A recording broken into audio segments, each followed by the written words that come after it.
Stomach worms problem ಮಕ್ಕಳಲ್ಲಿ ತುಂಬಾನೇ common, especially developing country like India. ನಾವು ಕಾಮನ್ ಆಗಿ ಮಕ್ಕಳಲ್ಲಿ ಸ್ಟಮಕ್ ವರ್ಮ್ಸ್ ನಾವು ನೋಡ್ತಾ ಇರ್ತೀವಿ. ಸೊ ಮಕ್ಕಳಲ್ಲಿ there can be different kinds of worms. Common worms are pinworms. ತುಂಬಾ ಚಿಕ್ಕದಾಗಿರುತ್ತೆ, ಪಿನ್ ತರ ಇರುತ್ತೆ, ವೈಟ್ ಆಗಿ. ಪಿನ್ ವರ್ಮ್ಸ್ ಇರ್ಬೋದು, ಇಲ್ಲ ರೌಂಡ್ ವರ್ಮ್ಸ್ ಇರ್ಬೋದು, ಟೇಪ್ ವರ್ಮ್ಸ್ ಇರ್ಬೋದು, ಹುಕ್ ವರ್ಮ್ಸ್ ಇರ್ಬೋದು. So these are all different types of worms that commonly infects children. ಬಹುತೇಕ ಮಕ್ಕಳಲ್ಲಿ ಏನು ಸಿಂಪ್ಟಮ್ಸ್ ಇಲ್ಲದೇ ಇರ್ಬೋದು. ಕೆಲವು ಮಕ್ಕಳಿಗೆ ಜಸ್ಟ್ ಇವಾಗ ಮೋಷನ್ ಹೋಗೋ ಜಾಗದಲ್ಲಿ ಇಚ್ಚಿಂಗ್ ಇರ್ಬೋದು. ಯೂಶಲಿ ನೈಟ್ ಟೈಮ್ಸ್ ಅಲ್ಲಿ ಇಚ್ಚಿಂಗ್ ಜಾಸ್ತಿ ಇರುತ್ತೆ. That can be one of the symptoms. ಬೇರೆ ಮಕ್ಕಳಲ್ಲಿ ಹೊಟ್ಟೆ ನೋವು ಕಾಣಿಸ್ಕೊಳ್ಳೋದು, ಇಲ್ಲಾಂದ್ರೆ ನಾಸಿಯಾ ಫೀಲಿಂಗ್ ಬರೋದು, ಇಲ್ಲಾಂದ್ರೆ ಹೊಟ್ಟೆ ಉಬ್ಬಿಸೋದು, ಈ ತರ ಸಿಂಪ್ಟಮ್ಸ್ ಬರೋ ಚಾನ್ಸಸ್ ಇದೆ ಮಕ್ಕಳಲ್ಲಿ. ಕೆಲವು ಮಕ್ಕಳಿಗೆ ವೆಯ್ಟ್ ಗೇನ್ ಆಗದೆ ಇರ್ಬೋದು, ಚೆನ್ನಾಗಿ ಊಟ ಮಾಡ್ತಾ ಇದ್ರು ಕೂಡ ವೆಯ್ಟ್ ಗೇನ್ ಆಗ್ತಾ ಇರ್ಬೋದು, ಟೀತ್ ಗ್ರೈಂಡಿಂಗ್ ಆಗ್ಬೋದು. So these are all some of the symptoms of worm ಇನ್ಫೆಸ್ಟೇಷನ್ಸ್.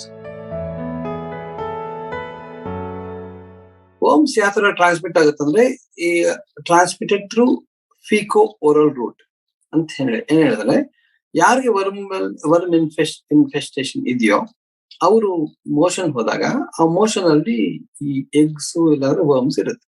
ಇದು ಯಾವಾಗ ವಾಟರ್ ಆರ್ ಫುಡ್ ಕಂಟಾಮಿನೇಷನ್ ಆಗುತ್ತೋ, ವಾಟರ್ ಮಿಕ್ಸ್ ಆಗುತ್ತೋ, ಅದನ್ನ ಬೇರೆಯವರು ಇಂಜೆಸ್ಟ್ ಮಾಡಿದಾಗ ಅದರಿಂದ ಈ ವರ್ಮ್ ಇನ್ಫೆಸ್ಟೇಷನ್ ಆಗುತ್ತೆ. So mainly it is transmitted through either water or food. Food ಅಂದ್ರೆ ನೀವು ರಾ ವೆಜಿಟೇಬಲ್ಸ್ ಆಗಿರ್ಬೋದು, ಸೊ ಸರಿಯಾಗಿ ವಾಶ್ ಮಾಡದೇ ಇರ್ಬೋದು, ಅನ್ಕುಕ್ಡ್ ಫುಡ್ ಆಗಿರ್ಬೋದು, ಅಂಡರ್ ಕುಕ್ಡ್ ಫುಡ್ ಆಗಿರ್ಬೋದು, ಇಲ್ಲಾಂದ್ರೆ ಸರ್ಫೇಸಸ್ ಇಂದ ಟಚ್ ಮಾಡಿ ಅದನ್ನ ಕೈ ತೊಳ್ಕೊಳ್ದೆ ಊಟ ಮಾಡೋದ್ರಿಂದ ಕೂಡ ಆಗುತ್ತೆ. ವರ್ಮ್ ಇನ್ಫೆಸ್ಟೇಷನ್ಗೆ ಟ್ರೀಟ್ಮೆಂಟ್ ತುಂಬಾನೇ ಸುಲಭ.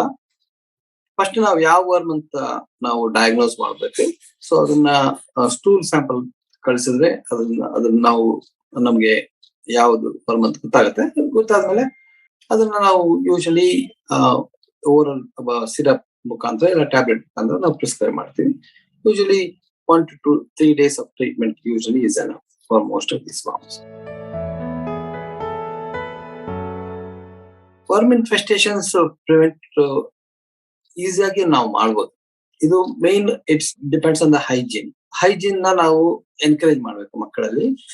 ಬರೀ ಕಾಲಲ್ಲಿ ಪಾರ್ಕ್ ಅಲ್ಲಿ ಓಡಾಡೋದು, ಇವಾಗ ಡಾಗ್ಸ್ ಕ್ಯಾಟ್ಸ್ ಎಲ್ಲ ಮೋಷನ್ಸ್ ಹೋಗಿರ್ತಾರೆ, ಅಲ್ಲಿಂದ ವರ್ಮ್ಸ್ ಇರೋ ಚಾನ್ಸಸ್ ಇರುತ್ತೆ. ಅಲ್ಲಿ ಬರೀ ಕಾಲಲ್ಲಿ ಓಡಾಡೋದು, ಇಲ್ಲ ಅದನ್ನ ಗ್ರಾಸ್ ಅಲ್ಲಿ ಆಡ್ಬಿಟ್ಟು ಕೈ ತೊಳ್ಕೊಳ್ದೆ ಫುಡ್ ತಿಂದ್ರೆ ಅದರಿಂದ ಕೂಡ ಹರಡೋ ಚಾನ್ಸಸ್ ಜಾಸ್ತಿ ಇರುತ್ತೆ. ಹಾಗೂ ಟಾಯ್ಲೆಟ್ ಹೋದ್ಮೇಲೆ ಹ್ಯಾಂಡ್ಸ್ ಚೆನ್ನಾಗಿ ವಾಶ್ ಮಾಡ್ಕೋಬೇಕು, ಹ್ಯಾಂಡ್ ಹೈಜೀನ್ ಮೇಂಟೈನ್ ಮಾಡಬೇಕು. ಆಮೇಲೆ ಫುಡ್ ಆರ್ ವಾಟರ್ ಅಲ್ಲಿ ಕಂಟಾಮಿನೇಷನ್ ಆಗದೆ ನಾವು ನೋಡ್ಕೋಬೇಕು. ಐದರ್ RO ವಾಟರ್ ಕುಡಿಯೋದಾಗ್ಲಿ, ಇಲ್ಲ ಬಾಯ್ಲ್ ಮಾಡ್ಬಿಟ್ಟು ಕೂಲ್ ಮಾಡ್ಬಿಟ್ಟು ವಾಟರ್ ಕುಡಿಯೋದಾಗ್ಲಿ, ಇಲ್ಲ ಪ್ಯಾಕೇಜ್ ಡ್ರಿಂಕಿಂಗ್ ವಾಟರ್ ಕುಡಿಯೋದಾಗ್ಲಿ. ಹಾಗೂ ಕುಕ್ ಮಾಡ್ಬೇಕಾದ್ರೆ ಪ್ರಾಪರ್ ಆಗಿ ಕುಕ್ ಮಾಡಿರ್ತಕ್ಕಂಥ ಮೀಟ್ ಆಗ್ಬೋದು, ಇಲ್ಲಾಂದ್ರೆ ಬೇರೆ ಫುಡ್ಸ್ ಆಗ್ಬೋದು, ಅದರಿಂದ ನಾವು ತಡೆಗಟ್ಟಬಹುದು. ಈಗ ರಾ ವೆಜಿಟೇಬಲ್ಸ್, ಫ್ರೂಟ್ಸ್ ನಾವು ತಗೋಬೇಕಂತ ಹೇಳಿದ್ರೆ ಅದನ್ನ ಸರಿಯಾಗಿ ನಾವು ಕ್ಲೀನ್ ವಾಟರ್ ಅಲ್ಲಿ ನಾವು ವಾಶ್ ಮಾಡ್ಬಿಟ್ಟು ಅದನ್ನ ನಾವು ಸೇವಿಸ್ಬೇಕು. ಇದೆಲ್ಲ ಕ್ರಮಗಳು ತಗೊಳ್ಳೋದ್ರಿಂದ ಡೆಫಿನೆಟ್ಲಿ ವರ್ಮ್ ಇನ್ಫೆಸ್ಟೇಷನ್ ಪ್ರಿವೆಂಟ್ ಮಾಡ್ಬೋದು.